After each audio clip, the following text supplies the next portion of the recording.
Hey everyone, it's Blake. Welcome in to episode number 49 of our WWE 2021 Save and TEW 2020. This is SmackDown for week 2 in October, and I know it's been a couple weeks since we've had a SmackDown episode here in the series, but as we talked about the holiday schedule, all of that, and we had the WCW videos to do, and so just kind of one of those things on the schedule where it's been a little bit of a break in between SmackDown episodes. But if you forget what happened on the previous episode, we will certainly talk a bit about that on this one, or you can go back and watch some of it if you'd like. But a lot to get to in this episode of SmackDown, and we'll talk about the other stuff a little bit later on. But let's start with the pre-show, and a very interesting pre-show match here, 61 overall. Ricochet and Jeff Hardy getting the win over Jinder Mahal and Dio Madden. Of course, I'm not really, that is not a surprise, but the reason I did this was because I was a little curious. Ricochet, Jeff Hardy, not a whole lot going on right now.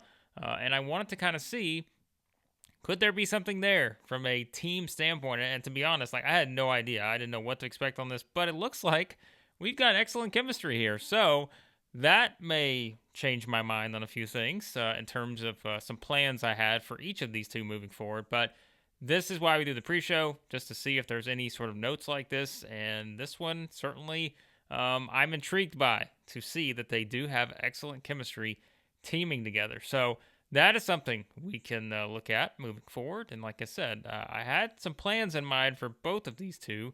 Wouldn't say they were huge plans, but maybe we start to rethink a little bit of that, knowing that they do have excellent chemistry together. So that is a nice little note to have here moving forward. But it is Ricochet and Jeff Hardy getting the win on the pre-show. This is quite a team here. So we'll see if there's anything we can do with it. All right, let's jump into the main show, which you know by now. There's only one way to start SmackDown, and that is with the head of the table. And we start off in a big way with an 89 here as Roman Reigns is at his table, his infamous table now that he sits at all the time. And he has decided that after everything going on with the Usos, they lost that six-man tag on the previous episode of SmackDown. Of course, we remember them sort of talking to Apollo Crews backstage, telling them they had to win this match.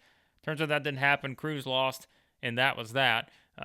Reigns has reached a breaking point with the Usos. He told them that they had to start getting back to their winning ways to be able to prove that they were worthy of being in the bloodline, and he has decided that he's had enough. And he says that they need to leave. They need to get out of his presence right now. And he tells them, don't come back until next week's SmackDown because he has some things he needs to think about when it comes to the next steps for the Usos and whether they're going to be a part of the bloodline moving forward. So Reigns, breaking point with the Usos. He's got a lot going on, of course, with The Rock, which we'll get to a little bit later. And he kind of alludes to that here. He's still waiting for his answer from The Rock for that match in Survivor Series. But for now, he has no time to deal with the Usos who continue to lose. And he tells them to get out of his sight and that next week he'll have more to say to them. So a great start to the show. We continue sort of the tension between this group right here, and we will see that play out in a pretty big way over the next several weeks. And we start with our first match, which is Shayna Baszler getting the win over Natalya in 641, using the knockout punch. 55 overall, not a great match by any means, but this just sort of continues that dominant trend for Shayna Baszler, who, by the way, I forgot. I'd actually meant to switch this, and I probably did at one point. I may just not have saved it. But I forgot to sort of set Baszler and DeVille as each other's managers. And it looks like Reginald is still the manager for Shayna Baszler, going all the way back to, whenever we started the save. So that was already preset. So that's just something I forgot to change, but I'll do that after this. Because, obviously we have the tag team now, and we know, just as a quick recap, last week on SmackDown, Foley said that Baszler and DeVille would defend the women's tag team titles at No Mercy against a team of his choosing, and that he's worked hard to get this team for them. So sort of a mystery tease for No Mercy when it comes to the challengers for Baszler and DeVille. But here, nothing really more than Baszler getting a win over Natalya to continue that dominant theme for one half of the women's champions. And then a nice little segue here as we get to an 81, and it is Bianca Belair, who, of course, last week on SmackDown. She was pretty much realized that she's three on one. Alexa Bliss, Dakota Kai, Raquel Gonzalez. They basically, took care of business with Belair, who was just furious. She came in to try to get the upper hand, but the numbers game got her. And Belair goes to Mick Foley, and she doesn't care. She said she's the champion. This isn't about the title to her. She'll put the title on the line. She just wants to get in the ring with Alexa Bliss after everything she's done over the past couple weeks. So Foley says he's hesitant to do it because he knows all about the numbers games. And, he can remember back to his feuds and stuff with the corporation, all this other stuff. And Foley says he's going to reluctantly agree to make this match, but he really wants Belair to think about what she's doing by potentially losing her women's championship in this basically 3-on-1 scenario here that she's found herself in with Bliss, Kai, and Gonzalez. So Belair gets the match with Alexa Bliss. That is our women's title match at No Mercy. And we'll see where things go from here. And we're not done with this particular angle, as we'll hear from the challenger now a little bit later on. And it is Sami Zayn back once again with his conspiracy theories. One of our favorite parts of the show right now. I think everyone probably agrees with that. We're having some fun with Sami Zayn here. 77. I will say something that I will note on this is these segments probably are not going to do as well as they would normally. This is a show that was kind of booked with a lot to fit into that 125 minutes that we get, and it kind of came at the expense of having to make some of these angles much shorter than I wanted to. It looks like it didn't really affect it here, so that's good, but we will see that note, I think, on some of these, as we'll talk about a little bit later, but at least it works out well here. 77 for Zayn, and he talks about the conspiracy theory, which is John Cena hitting the AA on him last week, and Zayn says that it's all a conspiracy, and he's going to keep pushing this whole deal with John Cena. He says, but he wants everyone to remember there's only one thing that matters, and that's that he has beat John Cena at this point. He's still wearing his little button, his little pin on his shirt. So Sami continuing to congratulate himself on, beating John Cena, even though he didn't actually beat John Cena. But he has found a conspiracy theory of John Cena hitting the AA on him, and he's going to get to the bottom of it. That is his goal. So speaking of Sami Zayn, he is in action once again, and for the second week in a row, he gets a Viking as his opponent, and one half of the Viking Raiders, Ivar here, 67. 11:51, Sami Zayn gets the win. The Helluva Kick does the job. I thought it would just be kind of, in terms of opponents, he beat one Viking Raider the week ago. He beats another one this week, and we talked about that match he had with Eric was actually decent. This one not bad either, 67. But it does look like Sami gets penalized here for a couple different attributes. But still, Sami gets the win, and I think we all know where this is headed, given Sami's focus in recent weeks and who he has his attention on. But we'll get to that because this is also something we're not finished with on this particular episode. And then it is the New Day. And this is 68. This did not do as well as I wanted. And being short because we had to really make some of these angles pretty short. I want to say this one may have been 2 or 3 minutes. So it didn't get that full boost from being at that 5 plus minute mark, high or something like that. So that is just what we run into when we have so many angles that we need to kind of shove into one episode. And I'm willing to sort of take the ratings hit on that, by several. This probably would have only done, low 70s anyways. But it is the New Day, who, of course, are our tag team champions, and they are set to make their next defense on SmackDown, the SmackDown brand, since they won that match at Unforgiven against the Dirty Dogs. So now it's back to SmackDown for them to defend their titles. But they tell Mick Foley that, listen, they're fighting champions. They will be ready for the next match when they need to be. But they tell Foley that there's something they need to do on Raw right now. Of course, they're able to float back and forth, and they say just to let them know, more serious New Day here, to let them know whenever they want that next match or whenever Foley wants that next match. And Foley says he understands, he knows exactly what they're talking about, and they need to go take care of their business on Raw. And they'll talk about the next match for the WWE Tag Team titles when appropriate. So if you watch Raw, you probably have a good idea of what that is. I don't want to just spell it out for you, but you probably know where this is headed. But the New Day, who will eventually make their tag team defense here against some challengers from SmackDown. For now, though, it appears they're heading back to Raw to handle some business. So 68 overall on this one. And then 69 rating here, a nice one, as it is Alexa Bliss responding to the challenge with Bianca Belair. Of course, the match is set. It is Belair versus Bliss at No Mercy. And Alexa Bliss says she's just going to repeat what she said many times already. She is here to do bad things, and now she has Dakota Kai, Raquel Gonzalez, and even though they aren't with her right here in this segment, they're always lurking somewhere. And that is the difference between her and Bianca Belair, is that Belair is the champion, everyone's coming after her, and that is going to be the case as long as she's the champion. So, but Bliss pushing that numbers game that we talked about, the 3-on-1 advantage here, having Dakota Kai and Raquel Gonzalez in her corner, and so that continues to be sort of our push towards No Mercy here in a couple weeks.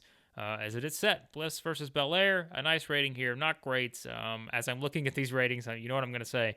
Doesn't look like this is going to be a great episode of SmackDown, but it is furthering some angles here. And we always know when we get closer to pay-per-view time, sometimes it's just how it works. So it's all good. 69 on this one. And here we go with more angles. We've got a lot to slide in here. 61, as Samoa Joe makes his return. We kind of left him off last week. And Joe says the reason he wasn't here last week is because he was taking his notes. He was reviewing everything. He's been scouting all these matches in recent weeks, and he decided that the opponent for him, the person he wants to challenge, is none other than the Intercontinental Champion Keith Lee. And Samoa Joe says that's who he's had his eye on. He's watched all these matches. He hasn't been more impressed than anyone else than Keith Lee. And that is what he wants. So we talk about a battle here. Keith Lee, Samoa Joe. And Joe says that's what he's here for. He said he would take on all comers. He was ready to go after everyone. He has his sights now set on the Intercontinental Champion Keith Lee. And Keith Lee comes out. He's all for it. And so seemingly these two setting it up for having a big showdown. However, before we can get there, here comes Apollo Crews, who makes his way out and says that as the former champion, he also wants a shot at the Intercontinental Championship. And, he doesn't care that he's had multiple opportunities. He thinks that belt was stolen from him by Keith Lee, even though Keith Lee beat him clean in the middle of the ring twice now, I think. But you're delusional here, Apollo Crews, talking about how he wants that title back. Then we have Shinsuke Nakamura comes out, and he is also very intrigued by the possibility of going after the Intercontinental Championship. Of course, Nakamura not really been in the title picture of any sort since we started this save, but he now realizes, hey, I want a little piece of this action too, and I'd like to be in on this match here for the Intercontinental Championship. So we go from thinking that maybe we're going to get this and this, well, we may have a little more to it. And so that leads to Mick Foley coming out. Of course, Keith Lee at this point, he said he'll take on anyone and everyone. He doesn't care, but Mick Foley says that he thinks that the best way to handle all this is not with a fatal four-way match, which everyone probably expected. Instead, it's going to be Shinsuke Nakamura versus Apollo Crews coming up next, and the winner will take on Samoa Joe and Keith Lee in a triple threat match for the Intercontinental Championship at No Mercy. So Foley being very generous, seemingly, as he's going to give one of these two an opportunity to join the mix here. Of course, Joe has a good claim to it. He's not yet been beaten. Lee's the Intercontinental Champion. And Foley, again, feeling a little generous here as he's doing a lot of matchmaking on this show, and this will be a lot more to come. A very busy night for Foley on this episode, as you can see, and as you'll see again here in a bit. But so there you go. That's our setup. Nakamura versus Crews. The winner goes on, and we're going to have a triple threat match for the Intercontinental Championship at No Mercy. So let's get to it. Who's it going to be? Nakamura or Apollo Crews? And it is Shinsuke Nakamura getting the win over Apollo Crews, 20 minutes, 48 seconds. I say this all the time, like there are just some matches I have to really stretch out here to be able to hit our threshold of that, 65%, 50%, whatever it is. that we need that we're not penalized and all that. So I had to make this match a little bit longer, and so that's what we did here. It gets to 67, which is fine. I mean, given where these two added overness-wise, that's fine. If we look at everything here, I mean, this was something that we did use the slow and steady, and it looks like really, the only things we got knocked for was just a low heat with a storyline and all that. We did book this as, an open match, a slow build that helps Nakamura. So we tried to get the most out of this we could, but Nakamura gets the win. And so we have a very interesting triple threat match now set up, as it will be Keith Lee, Samoa Joe, and Shinsuke Nakamura. That's quite a triple threat, if you ask me. But Joe, maybe thinking he was going to get a singles match, turns out that wasn't the case. And actually, it's going to be Nakamura joining the mix there in the triple threat for the Intercontinental Championship at No Mercy. And it's Bray Wyatt. Another promo here, as it's Bray making his way down to the ring. I know I always do this, but I always pick the one, and every one of them says it backstage, but he's actually in the ring here. Okay, let's play it up that way. So he's in the ring, and he's cutting the promo. Of course, last week, he had the lights flicker after his match, and a little more mystery added as to what was going on there. Bray was smiling as though he knew what it meant, but he is here to basically say that, everyone's trying to talk about Bray Wyatt and bringing the darkness and all this stuff that he's mentioned, but he says nothing will stop him. No flickering lights, none of this other stuff. You can't stop the darkness from doing what Bray Wyatt wants it to do, basically, and he says, he will say it once again, that he is here to bring the darkness to SmackDown. He's already brought it to several different competitors, and he says that's only going to continue from here, because once you see the darkness, he says it will stay with you, and Bray, with this little maniacal laugh and evil smile and all this other stuff, gets an 87, but as he is standing in the ring, thinking that he's in a really good spot here and just enjoying his words and everything that he's talking about with the darkness, from out of nowhere returns Drew McIntyre, who was also not on last week's episode, and McIntyre hits the ring, 78 here, not as great as we wanted, but my guess is, actually didn't get knocked for short, so maybe it's as good as we could do here, but Wyatt hits the ring, and he just starts hauling off, McIntyre hits the ring, and he just starts hauling off on Bray Wyatt, just furious punches, just going at Wyatt, just completely obliterating this guy. And we remember that's sort of a callback to how this whole thing sort of started escalating between Bray Wyatt and Drew McIntyre several months ago. And it's sort of the same thing where McIntyre was just attacking Wyatt then, although afterwards it was Wyatt who was sort of laughing with that evil smile, and he was just as though it wasn't affecting him. Well, here it's almost a little bit different, because McIntyre is not letting up. He is just continuing to just destroy Bray Wyatt, and all of a sudden, Wyatt is bleeding from the mouth. He's cut open, and McIntyre sort of hesitates, and he's, wondering, should he continue? He makes that hesitation, and he just keeps on, just beating down Bray Wyatt, and just going after him, until the lights flicker again. And they go on, they go off, they go on, they go off. And that sort of causes McIntyre to let up. And he finally stands up and sort of stands over Bray Wyatt, who is just a bloody mess in the middle of the ring. And McIntyre just fuming. And the lights flicker again. They flicker again. On, off, on, off. And now it's McIntyre looking around, almost trying to figure out what's going on. Meanwhile, he looks down and he sees Bray Wyatt beaten, bloody, but he also sees Bray Wyatt. A little bit of a smile is still there on his face. Not as much as it was the last time, but he sees that little tease of the evil in Bray Wyatt, and McIntyre left standing over Wyatt here. So this is a little bit of the storyline you're going to see is going to play out over the next little while here, but we're going a little bit deep with this one, because there's a lot of different things that we're trying to touch on, and you'll understand what we're going to get to once we get there. But this is, I think, I'm very interested to see where this one goes in terms of what we're going to get out of it, because I am very interested, because I think that there's a lot that we have in store, and I'm just very curious to see if it's all going to play out like we want it to. So 78 overall, good stuff here, and yes, we're not done with these two just yet. So the feud continues, and it's going to escalate from here. I'll put it that way. All right, our main event. Wow.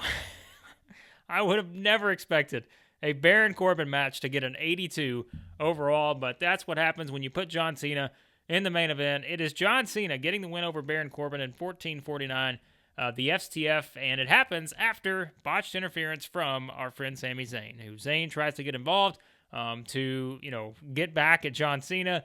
Doesn't work, and Cena, able to evade the interference, and then he locks on the STF. Corbin has no choice but to tap. But man, an 82, this exceeded expectations. I'm not going to lie to you, because I put this match together not really knowing what we were going to get. But man, that's good stuff. Thank John Cena, because I don't know that Baron Corbin has a lot to do with this, but still, we look at Cena and what he brings to the table here. Corbin's got a legendary gimmick here. Like, that is something that we can't underestimate. Even though we don't use him a whole lot, that really helps when it comes to some of this. So that doesn't bring anything down. So that's good to know on that. But an 82 overall, and after the botched interference from Sami Zayn, afterwards, Zayn tries to get back at John Cena, and I don't know why this didn't do well, not a script to follow, because it's not a promo segment, but that's okay. We will take that. 77 here, as Zayn gets back in the ring. He goes for the Luva kick on Cena, but Cena moves out of the way, and he hits the AA on him yet again. So Zayn already thinking about some sort of conspiracy he's digging into after Cena hit the AA on him a week ago. Now he does it again. So there's who only knows what's going to be next for Sami Zayn and what he is thinking about when it comes to this conspiracy. So Cena getting the better of Sami Zayn for another week here, and we'll see how Zayn responds. But that sort of caps off our big, main event there. But we've got a lot more to get to, as we teased earlier. And there it is. He's back again, Mr. 100. Roman Reigns comes out, and Mick Foley also makes his way out, as he sort of knows what's going to happen here. Foley all over the place, I told you, but we needed him to kind of be here. And even though Foley looks dreadful in this segment, he does invent a new catchphrase, so that is also very helpful here. But Reigns comes out, Foley's in the ring. Foley wants to just kind of be the person that tries to restore order here, because he's seen how things have played out in recent weeks, and he wants to make sure whatever happens here, Foley wants to feel like he has some sort of control as to what's going on SmackDown. Reigns says he demands an answer from The Rock. He laid out the stipulation to him last week. The deal was, if Reigns beat The Rock, he was done. Never coming back, never stepping back inside of Reigns' ring ever again in the WWE. And that was the stipulation. And so that was the only way Reigns would give The Rock a match at Survivor Series for the Universal Championship. And so Reigns waiting. Is The Rock going to come out? He does. And it's strange, isn't it, that the segment involving The Rock and Reigns actually does significantly worse than the one with Foley and Reigns. But it's okay here, as The Rock comes out, and The Rock, everything you get, the theatrics with The Rock, all this other stuff. But The Rock says that he's done everything there is to do in WWE. He's done it all. And he's done everything there is to do in Hollywood. But the one thing he has yet to do, and that is beat Roman Reigns, and to make sure that he can send that message to Roman Reigns that there's only one head of the table in the family, and that is The Rock. He says that he will put his entire wrestling career on the line. He will never come back into Roman Reigns' ring if he can't beat him at Survivor Series. And so The Rock accepts the challenge. He's done it all. There's nothing left for him to prove except for one thing, and that is to prove that he is the true head of the table in the WWE. He is the face of the WWE and always will be. And so he accepts, and that sets it up. Survivor Series. It is The Rock versus Roman Reigns for the Universal Championship. But is that going to be the case? Because someone has a bone to pick with that idea, and it is Seth Rollins, who comes out, and we see here, this also goes down a little bit, 85. Reigns didn't do well without a script, so one of those random things. But Rollins comes out and says that he doesn't want to hear about this whole match at Survivor Series because he should be the champion right now if it wasn't for The Rock. And it's all The Rock's fault that Seth Rollins is not the one that's standing here with a Universal Championship around his waist. And so Rollins still upset, fuming. Of course, Foley's kind of playing the mediator in here as he's in the middle of the ring trying to make sure there's no physical confrontation, which we got last week involving these, and really over the past couple weeks we've got with this trio here. But Foley's in there, and so Rollins doesn't care. He's going to walk down the ramp, and he's going to, beat The Rock up yet again. That's his goal here. So Rollins starts walking down the ramp. He goes to the corner, walks up the steps, gets in the ring, and he's kind of side by side with Roman Reigns. Reigns is giving him that, interesting look because he knows, once again, that Rollins has the Money in the Bank briefcase. He can cash in at any time. But it's essentially a 2-on-1 here where you've got Rock and Foley on the other side. You've got Reigns and Rollins on one side. But here comes Damian Priest, as once again, it is Damian Priest making his way out, seeing that things could turn in the wrong direction here. But Priest comes out to a huge pop, evens the score. Foley moves out of the way. We've got The Rock and Damian Priest side by side. We've got Roman Reigns and Seth Rollins side by side. And then, as some of you knew was probably the direction we were headed, Foley takes a step right in the middle of these four and says that everyone has been waiting for it. Everyone knew over the past couple weeks this was where it was going to get to. Foley says it is official. The Rock and Roman Reigns will go one-on-one at Survivor Series for the Universal Championship, but at No Mercy, they will be on opposite sides, as it will be The Rock and Damian Priest against Roman Reigns and Seth Rollins in a tag team main event at No Mercy. So that leads to even more interesting looks, as the first thing that after that comes out of Foley's mouth, we get The Rock and Rollins looking right at each other once again, knowing the history, everything involved, and knowing that neither one can trust the other. Meanwhile, you've got The Rock and Priest on the other side. And so there is the setup. We now know our main events for the next two pay-per-views. It's going to be Rock and Priest against Reigns and Rollins at No Mercy. And then a main event of Survivor Series will be The Rock versus Roman Reigns for the Universal Championship. So an 82 doesn't do great, but I mean, that's, probably Damian Priest bringing this down, but that's okay. This is why we're building him up. This is why we've really done a pretty good job here, but everything looked great here from this standpoint. This probably was short too, my guess. That's probably why some of these, so it's done for being short. So had to spend a couple minutes longer, this probably would have done much better, but that's okay. We'll take it. But that was the direction we were headed in.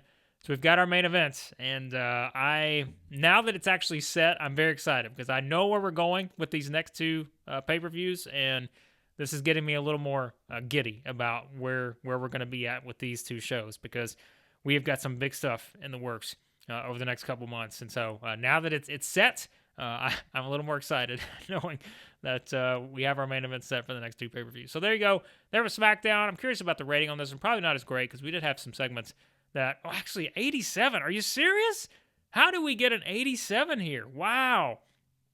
I'm a little surprised. I'm not going to lie to you. I just was thinking back. I was like, well, some of these matches weren't great. But I guess actually maybe it's the Cena Corbin thing. I just remember I was like, wait a second, that's an 82. So an 87, that ties for our best show. Yeah, you guys laugh at me sometimes. I literally, as I'm going along, I'm thinking, wait a second, these numbers aren't really that high. We had this run of 60s in here. I'm thinking there's no way. But that is probably, we did finish basically with 5 different segments here, even though our main event match was here. But you've kind of come to expect that now. This is just kind of what we do to build it up. But it does help in terms of our rating. So we'll take it. We increase our popularity in 29 regions. Ties for our best show yet. SmackDown is just continuing to do its thing. And by the way, I don't want to forget this because it's a very noteworthy show, but this Ricochet Jeff Hardy thing, I'm still thinking about that. That's an interesting tag team. So, and we need tag teams. We're going to have more on the way, but we need tag teams. And so that is something that's very, intriguing as well, because I think there's something we could do with that. So we'll see what we get. But let's see what we need to get to before we wrap up. All right, so SmackDown, excellent show. We strike gold with that one. Really, somewhat surprisingly for me, but I guess I shouldn't be surprised with just those closing angles.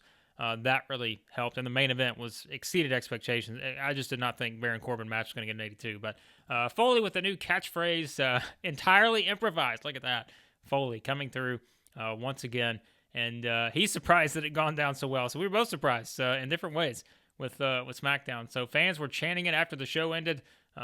So I'm not sure what that catchphrase is. How about this? What do you think this catchphrase was for Mick Foley? Let me know. Send it in the comments. What do you think Foley's new catchphrase is? The fans were chanting it, so it had to be something good. You let me know what you think. We'll see if we can come up with something. We may use that in some of his promos moving forward. But there's that. Look at our email. Eli Drake injured, so LA Knight injured, broken forearm. I guess he's out for a bit. With that, drug test fees. SmackDown 5.61. That may be actually our highest rating. I know I say that sometimes. We're going to check that out. We're still in the cooling down period. We can look at this because Xavier Woods, we're going to bring him back, of course. We're going to complete that signing there. Walter, by the way, I don't think we showed this, but Walter's contract was ending too in NXT, so we obviously are going to redo that. Let's look real quick here at our stats, and we will see if that was the highest. Yeah, so highest TV rating. I thought it was 5.61. Good stuff there. And yeah, I mean that 87, it ties that show from September we had on SmackDown. So SmackDown is really in a great spot right now. That was our 40th show. So good to see there.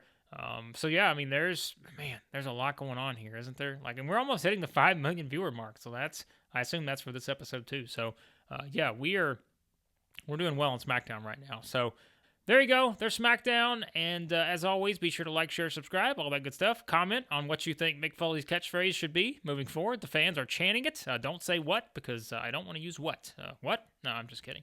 That's already been taken from the other GM, Steve Austin. So on the next episode of this series, the WWE one, it will be Raw. And as I teased on the last one, this next episode of Raw is cannot miss. It is, you have to see this episode of Raw, and I hope I don't hype it up too much, but it is a very big show. And the big show won't be there, but it is a very big show on this next Raw. That is going to be headlined by Edge versus Cesaro for the WWE Championship. That is our main event. We've also got a tag team match in there, women's tag match as well. So yeah, this next Raw, I'm excited to get to that one because it's a huge episode. And so yeah, be sure to check that one out. That'll be the next one we have on the next WCW 1998. It will be the next episode of Nitro. Hoping to get both of those in the next, maybe one on Friday, one on Sunday. That's the tentative plan right now.